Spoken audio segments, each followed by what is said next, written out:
Olá, seja bem-vindo ao Estúdio Sebrae.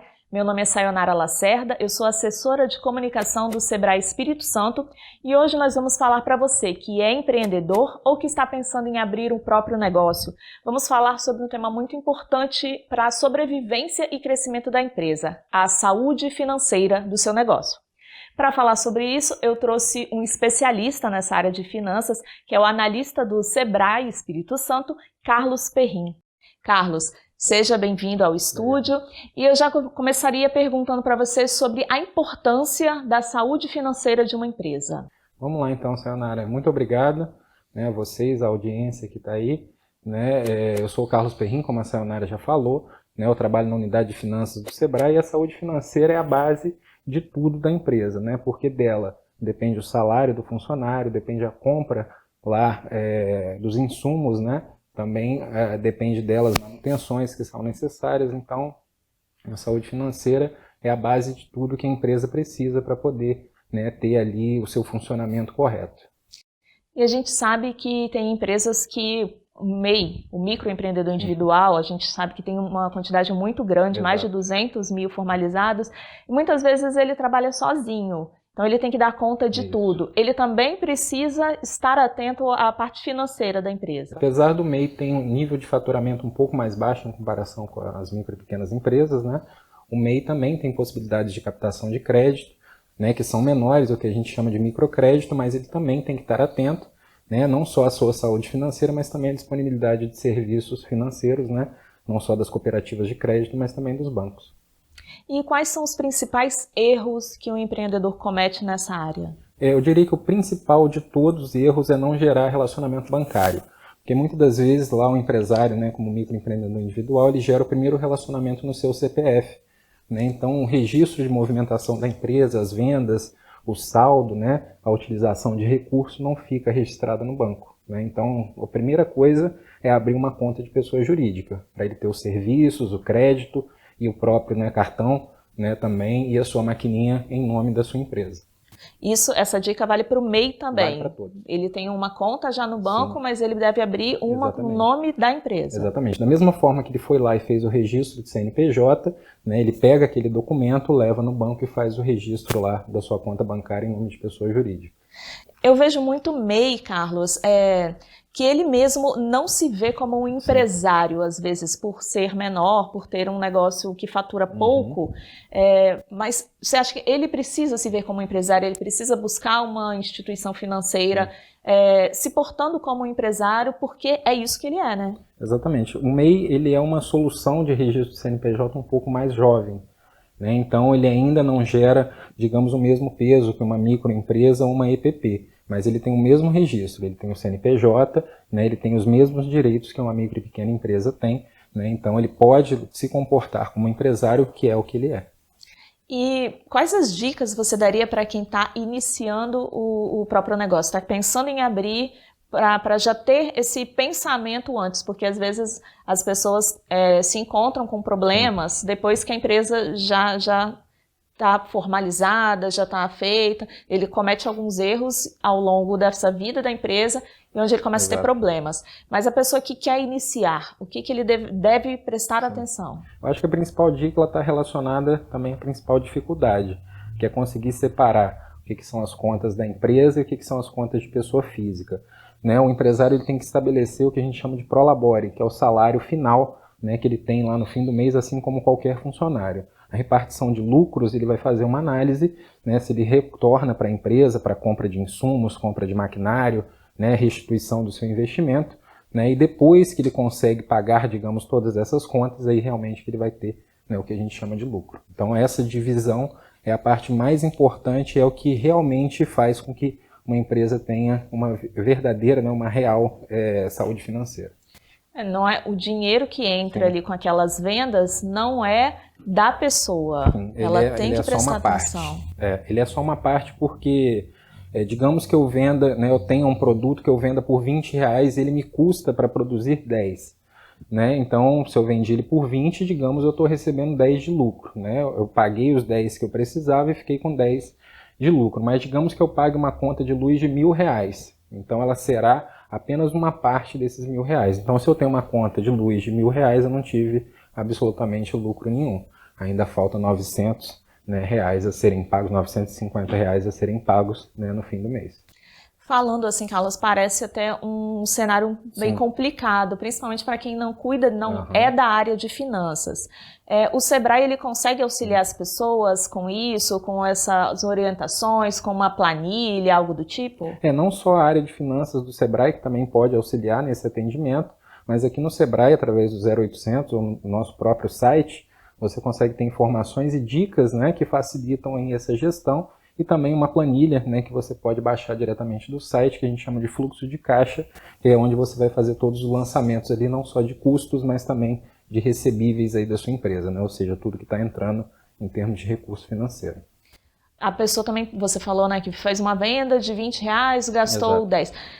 O empreendedor precisa ter noção também do quanto ele gasta para ele conseguir fazer a margem de lucro, né? Exatamente. Porque às vezes a pessoa pode estar colocando um preço da cabeça dela, sei lá, e está às vezes trabalhando, pagando para trabalhar. Exatamente. Como requisito técnico, a gente até usa o termo como margem de contribuição, né? Ou seja, é o quanto ela vai contribuir para eu pagar, né, as minhas contas, ou seja, o meu custo fixo.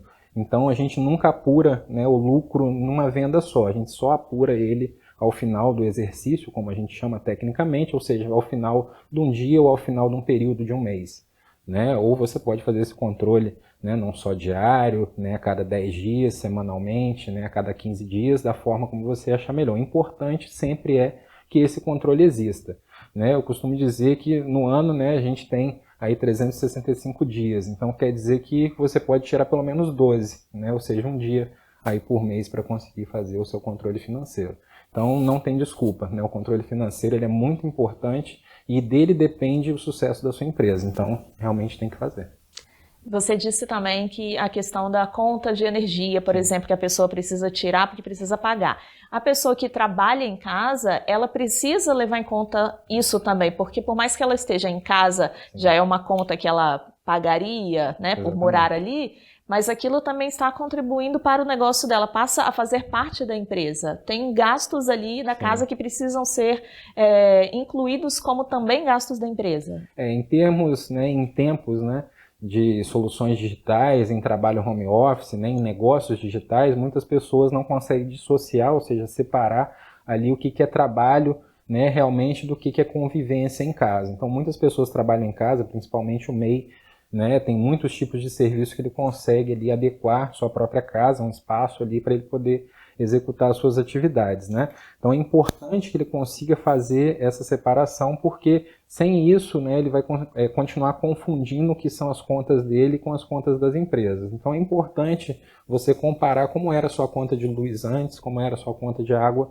antes de você iniciar essa atividade e pegar esse percentual ou esse valor de diferença e colocar no seu custo fixo, que é o valor que todo mês você é obrigado a pagar ali com a sua empresa.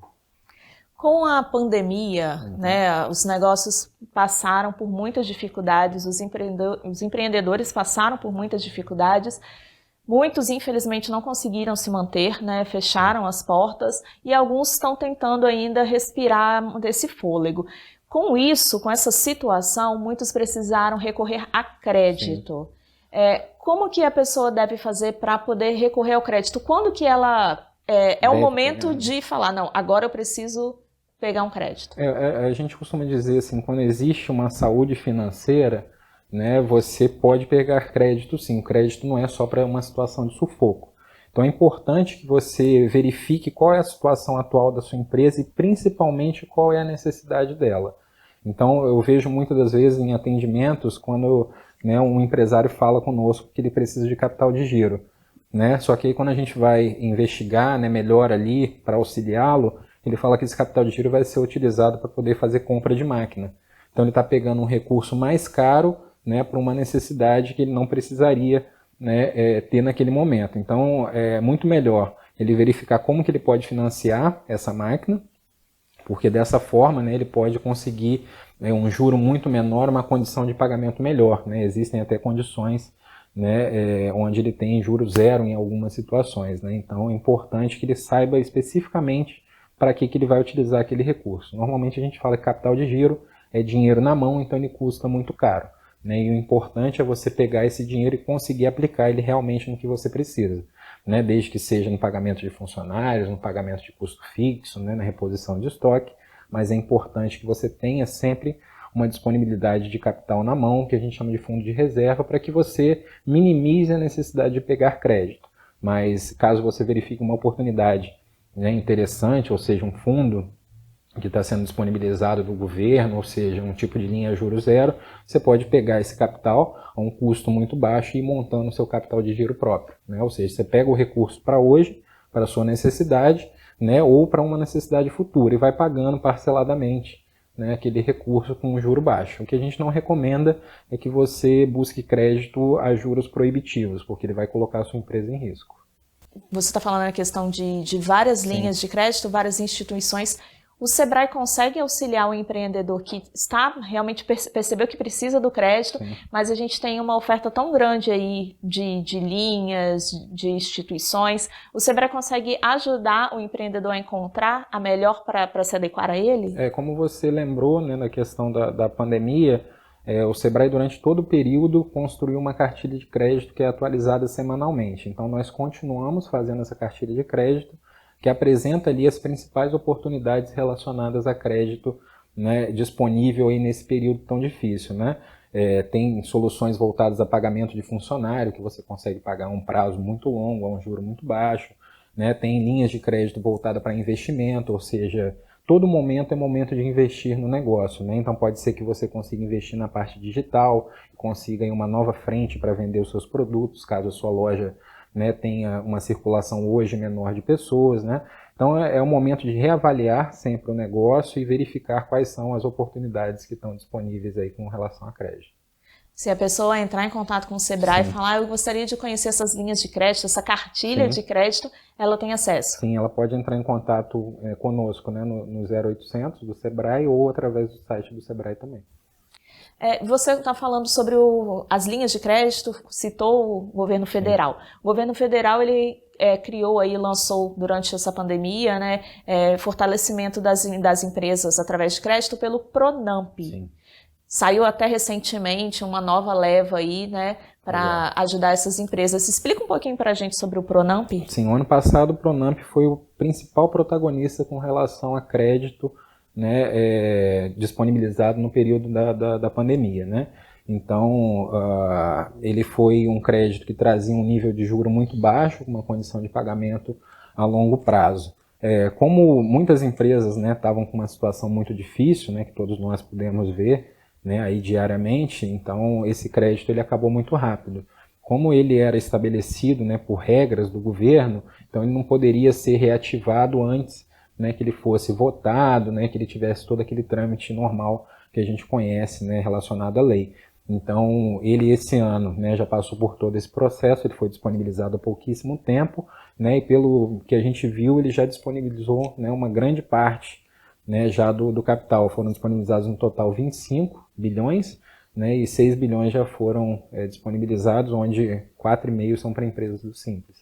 Uma outra linha também, uma outra iniciativa é o FAMP, que tem o apoio do Sebrae, né? Você pode falar um pouquinho sobre esse? Então, o FAMP ele é um fundo de aval que foi estabelecido pelo Sebrae Nacional, né, que é o que rege a atividade de todos os Sebrais no Brasil, né, e o FAMP é um fundo de aval que traz para você a garantia que você precisa no banco. Então, o Sebrae tem parceria com alguns bancos. Então, você que tem uma dificuldade de conseguir garantir toda a parte do empréstimo que você precisa pegar, o FAMP vai contribuir, né, para você, para complementar ali a sua necessidade relacionada à garantia, né? Então, o FAMP hoje é tratado dentro da Caixa Econômica e também do Sicoob aqui no Espírito Santo, né? E estamos tratando também para que novas parcerias surjam, né? E o FAMP está totalmente ativo e disponível para você que precisa pegar crédito. A pessoa que estiver interessada tanto no Pronamp quanto no FAMP, basta o empresário ir até uma instituição? Qual é o passo para poder conseguir? Obrigatoriamente o empresário tem que ser já correntista daquele banco, né? Por isso que anteriormente a gente falou que o relacionamento com o banco é tão importante, né? Então ele tem que ter no mínimo ali 12 meses de funcionamento, ou seja, ele já tem que estar funcionando há um ano, e tem, né, especificamente que ser correntista daquele banco. O o que nós recomendamos? Entre em contato diretamente com o seu gerente, né, que ele vai passar para você todos os trâmites. No caso da Caixa Econômica, você assiste um curso online, né, especificamente, que o qualifica na parte de pré-crédito, né, para você poder pegar isso, e dessa forma nós e a própria Caixa Econômica conseguimos autorizar. Né? O Cicobi tem um processo específico, né, onde você deve procurar o seu gerente para conseguir fazer a solicitação desse crédito, mas os dois estão funcionando, né, ativamente, e mensalmente a gente tem uma média de 300 empresários que são garantidos pelo FAMP. E mesmo com essas linhas aí e outras linhas de crédito que o governo está oferecendo, ou próprias instituições, a gente sabe que muitos empresários não conseguiram acesso. Foram até as instituições e tiveram esse pedido negado. Você pode explicar um pouquinho assim, o motivo, ou como que já teve esse crédito negado, ou como ele deve fazer para não ter? É preciso estar preparado, levar alguma coisa específica ali para aquele momento? Ter crédito negado não necessariamente quer dizer que não existe saúde financeira na empresa, né? Pode ser que ele não atenda a um requisito específico, ou seja, ele não entregou o documento que faltava, né, porque ele não tinha ainda, né, pode ser que ele ainda não tenha o tempo de funcionamento ainda da empresa necessário, pode ser que ele não tenha toda a garantia, né, que ele precisa ter. No caso do FAMP, que faz a complementação, a gente consegue suprir essa necessidade. Então, necessariamente, ele precisa ter todos os requisitos atendidos para conseguir pegar o crédito. O que nós recomendamos? Procure o máximo possível de instituições e de soluções para que você possa escolher. Pode ser que exista num banco uma solução específica que consiga atender você. No ano passado, né, nós tivemos aí a PEC Maquininhas, que foi uma que era bem facilitada. Você só precisava, né, lá fazer a apresentação de todos os seus documentos, e a partir daquele momento seria descontado uma parcela, né, ali das vendas que você fizesse. Então seria um crédito muito facilitado, foi muito utilizado no ano passado, que esse ano também nós temos a esperança que vá, né, ser introduzido e disponibilizado para todo mundo. Então um crédito muito bom para aqueles que são da área de comércio. Bom, Carlos, a gente já vai encerrando aqui nesse nosso bate-papo sobre crédito. Queria saber se tem mais alguma coisa você gostaria que não foi citado aqui, que a gente não abordou, alguma dica para o empreendedor. Eu gostaria de agradecer primeiramente, né, a disponibilidade e também aí o convite, né, de vir aqui gravar esse vídeo para vocês.